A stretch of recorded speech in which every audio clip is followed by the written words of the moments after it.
Hello అండి. ఈరోజు కన్నయ్యకి పూజ చేసుకునే వీడియో. ముందుగా వాకిలి కడిగి మంచిగా ముగ్గులు పెట్టేసుకున్నా చూడండి. గడపను ఎలా అలంకరించానో నచ్చిందా? అసలు ఈరోజు పూజలో స్పెషల్ ఏంటనుకున్నారు?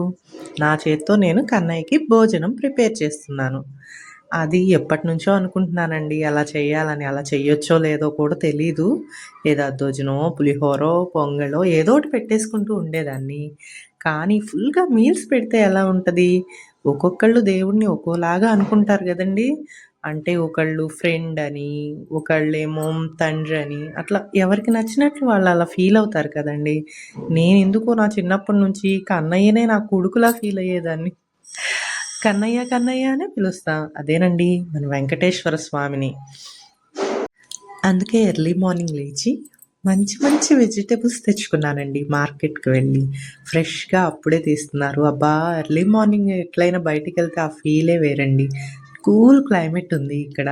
చాలా మంచిగా అనిపించిందండి. వెజిటబుల్సే కాదు నాకు కూడా చాలా ఫ్రెష్ ఫీలింగ్ వచ్చింది. మార్కెట్ నుంచి ఇంటికొచ్చి త్వరగా వంట మొదలు పెట్టేశానండి. రోజు రొటీన్ లైఫ్‌లో మనం చేసే టిఫిన్‌లు, లంచ్ బాక్స్ ప్రిపరేషన్స్‌కే 3:30 గంటలు.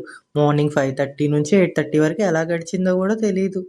అలాంటిది ఇన్ని వెరైటీస్ నేను చెయ్యగలనా అని చాలా భయమేసిందండి. కానీ అన్నీ మంచిగా చేసుకోగలిగానండి. అన్నీ కూడా చాలా పర్ఫెక్ట్‌గా, కరెక్ట్ టైంకి టేస్టీగా కుదిరాయండి.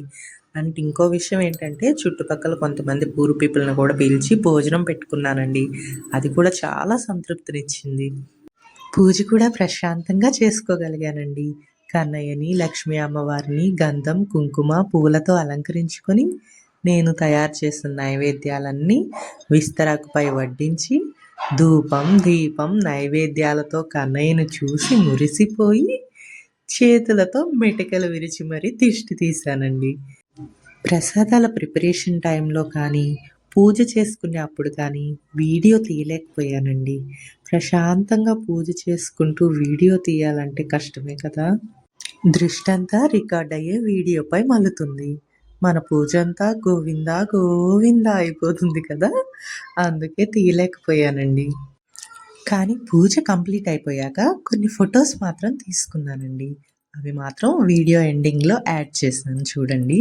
ఇంకో విషయం ఏంటంటే, నేను చిన్నప్పటి నుంచి ఎన్నో కొబ్బరికాయలు కొట్టాను గానీ, ఏ రోజు నాకు కొబ్బరికాయలో పువ్వనేది రాలేదండి. కానీ ఈసారి పువ్వొచ్చింది. చాలా హ్యాపీగా అనిపించిందండి. కన్నయ్యకి నా పూజ నచ్చినట్లు, నా ప్రసాదాన్ని స్వీకరించినట్లు అనిపించిందండి. నా ఈ ఆనందాన్ని మీ అందరితో షేర్ చేసుకోవాలనిపించిందండి. అందుకే వెంటనే ఈ వీడియో చేశాను. మీకు నచ్చిందనుకుంటున్నాను. నచ్చితే లైక్ చేసి, సబ్స్క్రైబ్ చేసి సపోర్ట్ చేయండి. థ్యాంక్ యూ ఫర్ వాచింగ్ అండి. శ్రీ